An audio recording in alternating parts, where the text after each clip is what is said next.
Hey everybody, welcome to my 5,000 subscribers celebration Q&A video. I would like to thank all of you who watch videos, if you watch them regularly, if you watch one every now and again, it doesn't matter. It really means a lot. And I've met such interesting people, made some interesting friends as well, and it's all quite the experience. So here we go. You guys asked me a bunch of questions, and there were some really, really good ones. I had a lot of trouble trying to narrow it down, and a lot of the questions I got were questions I've answered before. So if you don't hear your question in this one, you might want to look back at some of my other Q&As or some of my topic videos, and maybe I did answer your question in one of those. But we'll start with Dylan Bransema, I'm not sure. I'm going to butcher so many of these names, and I apologize in advance, but this is from Facebook. And he asks, what do you believe are the fundamentals for giving meaningful, thoughtful film criticism? What separates your opinion as a critic from every other moviegoer? That is a tough question just because I always feel like it's more for you guys to decide what separates me from other film critics. I just kind of do my thing. But I will say this, in terms of what I like, what to me are important in terms of the fundamentals, it depends on the person, as I said. Some people, like you might get somebody like a Richard Roper or even a Peter Travers, somebody like that. They're more kind of about the flashy, what's funny, whereas I like to go more to the core of something, really kind of get beneath all of that. Whenever I go see a movie, I don't care what it is, especially if I'm reviewing a movie, I always ask myself 3 key questions, and they are just very important, I think. And the first one is, it's very simple, but what's the movie about? And I don't mean what is it about literally, but I mean, what's the film about? So a movie might be technically, literally about a guy going on a road trip, but the film is really about maybe the guy trying to find himself or coming of age story, whatever. And that's the first question. Second question I ask is, what is the artist, the filmmaker, the story, the writer, whatever, what are they trying to say with this specific film? What does this reveal about the artist? And this is something that I kind of like to speculate about. I just want to think, what is it inside this person that drove them? What inspired them? That's very important because whatever it is, we've probably felt it at some point too, because we're all human and we all share the same kind of human experience and connection. And then the third one is, how is this film relevant to society? What does it say about our society? And I try to do my reviews kind of based on all of that. I like to really talk about the overall theme of the work and what it means in a greater context. I wouldn't say that my reviews are necessarily deep, but I think that they at least try to explore deeper questions. And I also think, I mean, in terms of what separates me, at least I hope, I try to be versatile. I like to review everything, classic films, current films, I'll do any genre. I like to review movies like Wonder Woman and Alien and things like that, but then I want to be able to review things that not that many people are reviewing. Like I have not really seen many people reviewing movies like Enter the Void or The Virgin Spring or Un Chien Andalou, and I want to be the one to kind of branch out in that direction. So that's that answer. Tyler Bird from Facebook asks, what's your greatest accomplishment? Survival. It's quite simple. Prince Bezor, I'm going to put that below because I don't know how to say this, but this is from Instagram. And the question is, what are some movies that really don't work when you analyze them closely, but somehow still work for you and not just in a campy way? That's a great question. And I could think of probably quite a few, but just what's coming to my mind at this moment, something that I was thinking about when I read that question instantly was An American in Paris. I know I've talked about that movie a lot on my channel, maybe more in the past when I was younger, but I love that movie. It is one of my favorite movies to this day, but it is an uneven film, and it does not work in a lot of ways in terms of more the core story of it. There's just, there are a lot of interesting things happening. Like, I love the Milo Roberts character, the potential love interest for Gene Kelly's character. Gene Kelly, you know, his love stories were not necessarily that interesting. The women in his films were not necessarily that interesting. But this was the first one that I found to be really interesting, and they just didn't explore it in the way that I wish that they had. And I find that the story between he and Leslie Caron just very, you know, uninteresting. You know, when you've got 2 main leads like that, you really need to be able to follow them. And there are other things throughout the film that I just find to be a bit uneven. But that being said, overall, I think it's a spectacular piece of work, and it's the kind of movie you're not going to see anything like that again, probably. I mean, you're not going to see dancing on that level. You're not going to see charisma on that level, at least on the part of people like Gene Kelly. And you're not going to have music like, that amazing George Gershwin score and Vincent Minnelli directing it and Oscar Levant playing Gershwin. I mean, you're not going to see any of that anymore. So, I mean, even though a lot of little pieces don't work for me, overall, I love it because the sum of its parts are just so special. And then I'm going to go with another film, Into the Void. And I'm not going to talk about that film here because I've already reviewed it, so I'll just put a link below to that review. But so you can see more what I'm talking about in detail. But it's just a film that in some ways I think is absolutely brilliant, and in other ways is quite pedestrian in terms of the writing. There's just a lot of things that are very rudimentary about the way they do characters and then setup and all of that. That being said, there's so much about it that is, to me, very groundbreaking, and it's an experience that I've never really had while watching a film, which is why I admire it so much. And with me, I'm much more interested, as I say in the review, I'm into things that really are trying to break rules and push further. That's much more interesting to me, even if it's maybe not a very even film. So those are some examples there that I'll give you. And then this question is from Twitter, and this is Harry. I'm sorry, we talk a lot on Twitter, and I just don't know how to pronounce your name. So again, it is below. But he asks, do you view the music in the same sense as cinema in terms of themes and you discovering something about yourself through the medium? Yeah, that's a wonderful question. I think that all art, if it's quality art, definitely tells you something about yourself. It should. And music is just such a visceral experience. It's my favorite of the art forms in terms of expression. And one of the reasons why I think is because it leaves a lot more room for ambiguity than, say, films do. Like, for example, you've got lyrics in a lot of songs, and lyrics are essentially poetry. So poetry tends to be much more about feeling, much more about abstractions and ambiguity, as I said. So when a lot of people will say things like, oh, what does this mean? This lyric mean? I'm deciphering this part of the song. All of that is so great because it allows us, it gives us enough to go by, but we can interpret it in the way that we want to.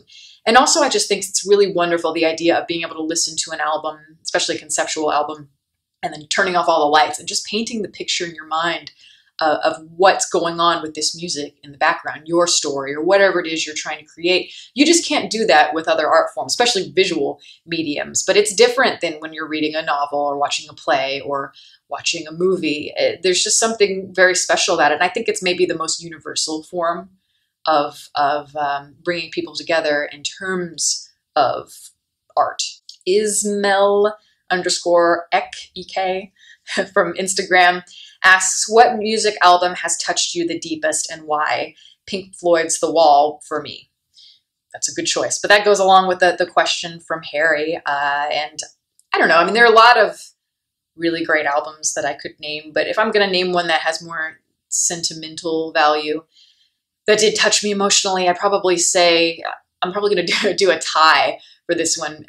Probably In Rainbows and OK Computer, both by Radiohead. I think those are their best albums. They're both very succinct, the most consistent, best writing on them. And I think that it just plays to their strengths in the best ways possible. And I feel them the most, I think, of any of the others.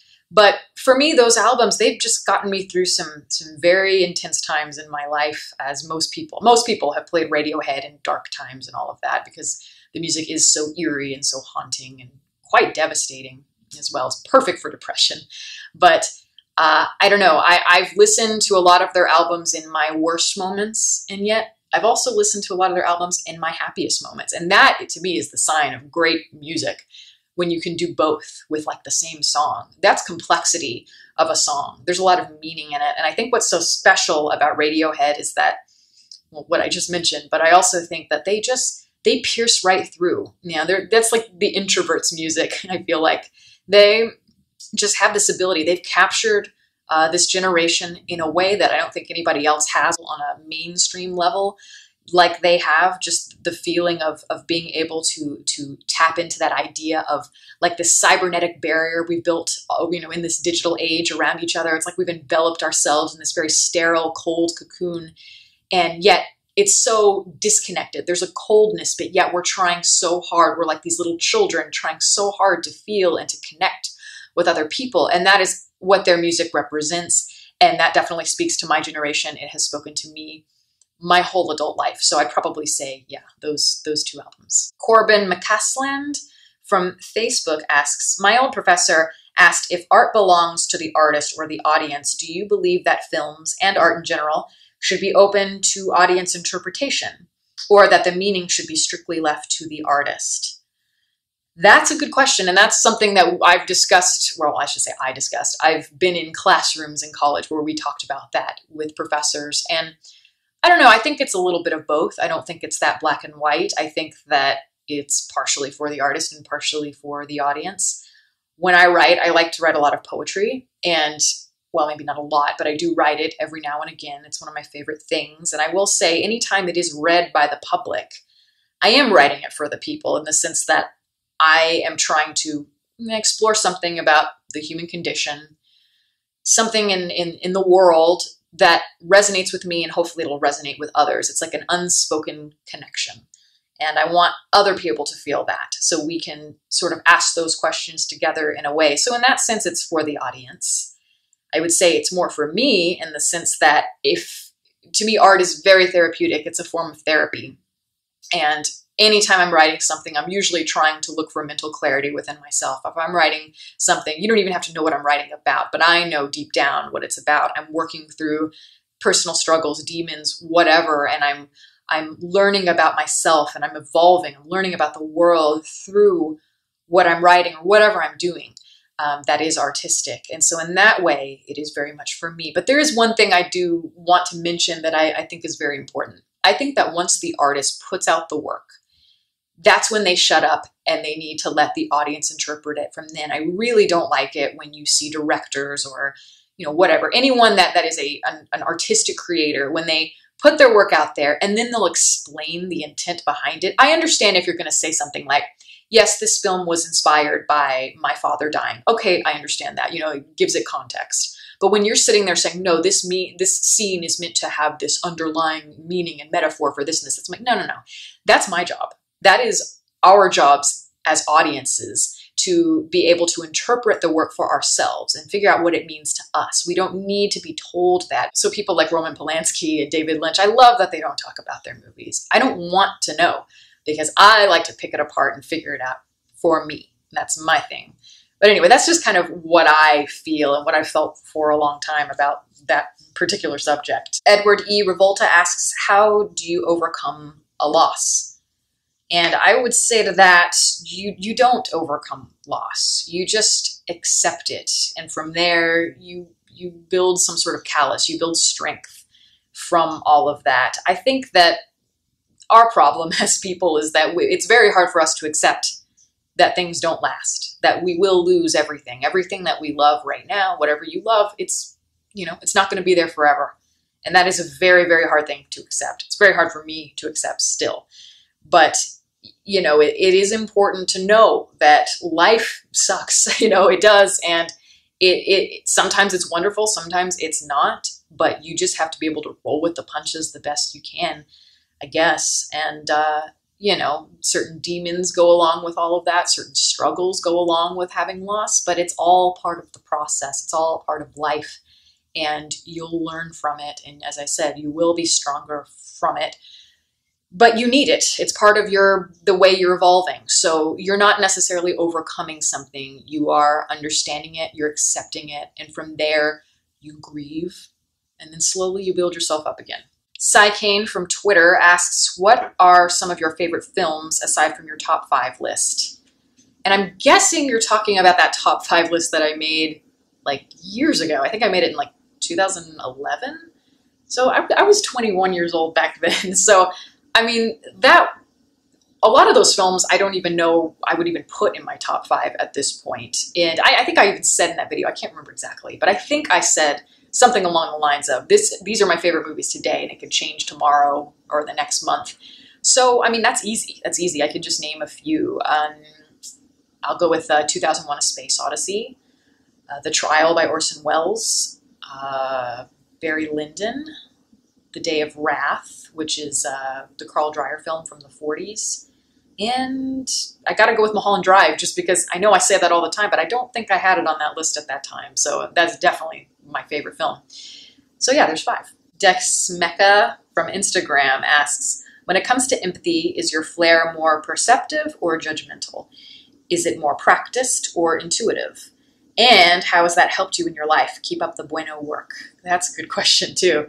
I would say I'm definitely, without question, I think it's semi-obvious in my videos that I'm much more intuitive than I am judgmental. I am much more perceptive than I am practiced. I think that's what you said. Anyway, you get the idea. I am a kind of person, you see it in my reviews. I review everything very much based on how it makes me feel. I am the kind of person that everything that I experience is very kind of spiritual, and I am very much the kind of person who wears my heart on my sleeve. I approach life that way. I like to really get below the surface. I'm not an external person at all. I pierce through a lot of that, or at least I try to. And that's why I always really struggle when I went with people, because most people do want to just kind of stay with the very comfortable small talk, and that is so nothing that I care about. Whenever I meet somebody, especially a valued friend, I really want to learn about them, really explore who they are as people, as though they are characters in a film. And when I meet somebody, I instantly feel their energy. I look into their eyes and try to feel, what has this person's life been like? And by their body language and all of that. That's something that I've always been really good with. Like, I'm very intuitive in that sense. And how has it helped me in life? That's a great question, because in a way it's like a superpower. It's like, I call them superpowers. It's kind of something that certain people can do. Some people have the ability to really observe someone and see a lot about them without ever having to open their mouth. And that's something my dad can do. Like, when I was a kid, my dad would just like look at someone in the distance and he'd be like, oh, he could tell me so much about that person. He's just by inferring. And then he'd go over and talk to them, and it turns out he was right. And I was always like, how does he do that? Like, how does he see all this stuff? And then I got older and realized I do the exact same thing. And so that's our personality type. It does have its drawbacks in the sense that I want to feel everything so hard, and I want to experience everything at the deepest level I can, that it does really exhaust you emotionally and even physically. And also when things happen, it just hits harder. You feel them harder. I feel everything as though it is a very cinematic, a very dramatic thing, and I'm always looking for ways to feel harder, and you know, that's not always so healthy. So it's a double-edged sword. But I'm happy for the kind of person I am. I think it's helped me, especially on here. And the last question is from Marlene Valentine. This is from Twitter. She asks, how has art affected you in a way of acceptance of yourself truly amidst all the turmoils? Congrats on making it so far, boo. Love you. I love you too.